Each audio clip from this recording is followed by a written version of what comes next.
دەتەوێت منداڵەکەت لە باشترین ناوەندی پەروەردەییدا بخوێنێت؟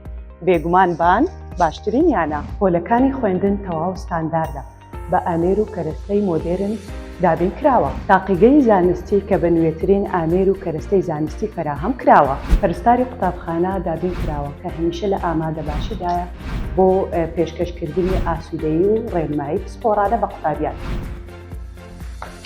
کتێبخانەکەمان کە زیاتر لە 6,000 کتێبی تێدایە کە ئەوەش وا دەکات کە ژینگەیەکی تەواو بۆ فێربوون بۆ قوتابیان دابین بکات. لە کۆمەلگاکەماندا هۆڵی سیمینار دابین کراوە وەک پێشەنگێک بۆ پەروەردەی شێوازی سیمیناردا. ژینگەیەکی فێربوونی داینامیکی پێشکەش دەکەین کە هاندەری بیرکردنەوەی ڕەخنەگرانەیە.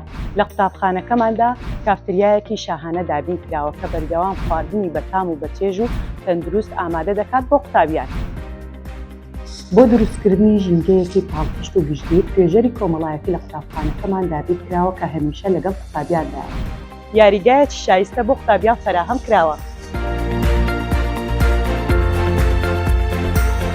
لە قوتابخانەکەماندا باخچەی ساوایانێکی تۆکمە و ناوازە ئامادە کراوە کە تێیدا قوتابیان لێهاتووی ئەکادیمی و کۆمەڵایەتی و خۆشەویستی خۆیان بۆ خوێندن لەسەری بنیاد دەنێت.